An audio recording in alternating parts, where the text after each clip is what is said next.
Halo pemirsa, selamat datang kembali di No Hub News. Puluhan ribu tahun lalu, nenek moyang penduduk Indonesia menempuh perjalanan epik melintasi lautan dan daratan, membentuk akar budaya Asia Tenggara yang kaya. Dari mana mereka berasal, apa rute dan waktu migrasi mereka, dan bagaimana kehidupan di Indonesia purba. Mari kita telusuri kisah migrasi yang membentuk identitas kita, penuh petualangan dan perjuangan. Jangan lupa subscribe No Hub News agar selalu dapat notifikasi update terkini. Mari kita eksplor lebih jauh lagi. Penduduk asli Indonesia adalah hasil percampuran dua kelompok utama, Austronesia dan Melanesoid, termasuk Australoid, yang membawa warisan genetik dan budaya berbeda. Kelompok Melanesoid, Australoid, sekitar 70.000 hingga 50.000 tahun lalu, manusia modern, Homo sapiens, dari Afrika bermigrasi ke Asia Tenggara melalui rute pantai selatan, mencapai Indonesia dan Australia. Mereka memiliki kulit gelap, tubuh kekar, dan ciri fisik mirip penduduk asli Papua dan aborigin. Kelompok Austronesia, sekitar 5.000 hingga 2.000 tahun lalu, penutur bahasa Austronesia dari Taiwan bermigrasi ke selatan. Mereka membawa teknologi pertanian, pelayaran, dan budaya Neolitik. Genetik mereka, dengan ciri kulit lebih terang dan rambut lurus, bercampur dengan populasi Asia Timur. Penelitian DNA mitokondria dan kromosom Y menunjukkan bahwa penduduk Indonesia modern adalah perpaduan Austronesia, 70 hingga 80% di Jawa, Bali, dan Melanesoid, dominasi di Papua, NTT. Ini mencerminkan sejarah migrasi yang kompleks, dengan percampuran genetik yang membentuk keragaman etnis Indonesia. Contoh arkeologi, situs Sangiran di Jawa Tengah, warisan dunia UNESCO, menyimpan fosil Homo erectus dan alat batu berusia 1,5 juta tahun, menunjukkan bahwa Indonesia sudah dihuni jauh sebelum migrasi manusia modern. Fakta menarik, Indonesia adalah salah satu wilayah pertama di Asia Tenggara yang dihuni manusia modern, menjadikannya pusat penting dalam sejarah evolusi manusia. Migrasi nenek moyang Indonesia terjadi melalui rute darat dan laut, dipengaruhi oleh geografi dan iklim zaman es. Gelombang Melanesoid 70.000 hingga 30.000 tahun lalu. Rute dari Afrika melalui Semenanjung Arab, India, dan Asia Tenggara mengikuti jalur pantai selatan, Southern Route. Selama zaman es, permukaan laut rendah membentuk daratan Sunda, Jawa, Sumatera, Kalimantan, dan Sahul, Papua, Australia. Ini memudahkan migrasi darat, meski lautan sempit tetap harus diseberangi dengan rakit bambu. Bukti, alat batu di lembah Baksoka, Jawa Timur, 50.000 tahun lalu, dan lukisan gua di Leang-Leang, Sulawesi, 45.000 tahun lalu, tunjukkan kehadiran manusia awal. Situs Gua Niah di Sarawak juga ungkap perhiasan kerang dan alat tulang. Tantangan menyeberang ke Pulau Timur seperti Flores, butuh pelayaran sederhana, menunjukkan keberanian dan keterampilan awal. Gelombang Austronesia, 5.000 hingga 1.500 tahun lalu.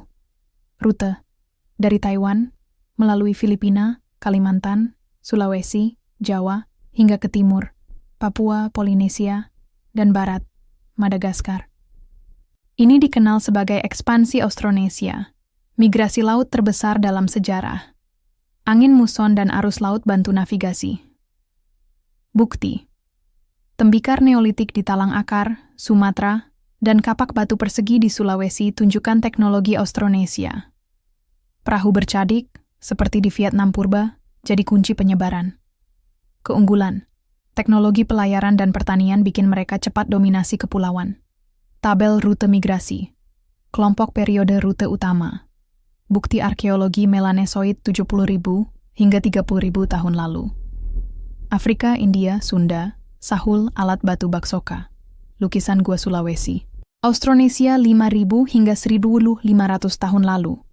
Taiwan, Filipina, Indonesia, Polinesia, tembikar Talang Akar, kapak persegi.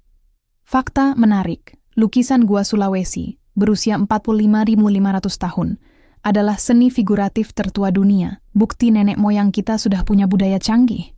Migrasi ke Indonesia terjadi dalam beberapa fase, masing-masing dengan perkembangan budaya dan teknologi.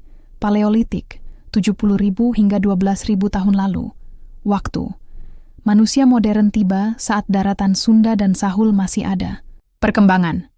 Pemburu pengumpul gunakan alat batu sederhana seperti kapak genggam di Pacitan, Jawa. Mereka berburu rusa, babi hutan, dan kumpulkan kerang. Bukti, fosil Homo floresiensis di Flores, 50.000 tahun lalu, dan alat batu di Sangiran. Mesolitik, 12.000 hingga 4.000 tahun lalu. Waktu. Pasca zaman es, laut naik, pisahkan pulau-pulau. Perkembangan. Suku Toala, Sulawesi, dan Hoa Bin Hian, Sumatera. Kembangkan alat mikrolit, tulang, dan kayu untuk mancing.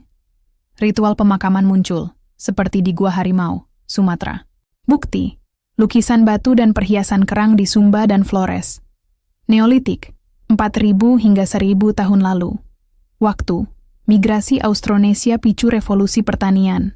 Perkembangan, desa permanen dengan rumah panggung muncul. Mereka tanam padi, kelapa, ubi, dan pelihara babi. Perdagangan antar pulau mulai, ditunjukkan manik-manik kaca di Bali. Bukti, situs Kamasi, Sulawesi, dan Bondi, Papua, temukan tembikar dan kapak persegi. Zaman logam, 1.000 tahun lalu, 1 M. Waktu. Kontak dengan India dan Tiongkok bawa teknologi logam. Perkembangan. Kerajaan awal seperti Kutai, 400 M muncul, tapi pedalaman tetap didominasi suku asli. Negara perunggu dan perhiasan besi jadi simbol status. Fakta menarik. Situs Gunung Padang, jika terbukti Neolitik, bisa jadi struktur tertua di dunia, ubah narasi peradaban Indonesia. Kehidupan di Indonesia purba bervariasi sesuai zaman dan wilayah. Paleolitik. Lingkungan. Hutan tropis, savana, dan rawa. Hewan besar seperti gajah purba dan harimau berkeliaran. Sungai Bengawan Solo dan Brantas jadi sumber air. Kehidupan. Kelompok kecil, 20 hingga 50 orang. Nomaden, tinggal di gua atau pondok daun. Berburu dengan tombak kayu, kumpulkan buah, umbi, kerang. Tantangan. Predator, banjir, penyakit tropis. Fosil Homo floresiensis tunjukkan luka akibat serangan binatang. Mesolitik. Lingkungan. Pulau terpisah akibat naiknya laut, ciptakan pantai kaya ikan. Hutan hujan dominasi Sumatera, Kalimantan. Kehidupan. Semi nomaden. Kembangkan alat tulang untuk mancing. Ritual pemakaman di Gua Harimau. Tunjukkan kepercayaan spiritual. Budaya. Lukisan gua dan perhiasan kerang tanda seni dan identitas sosial.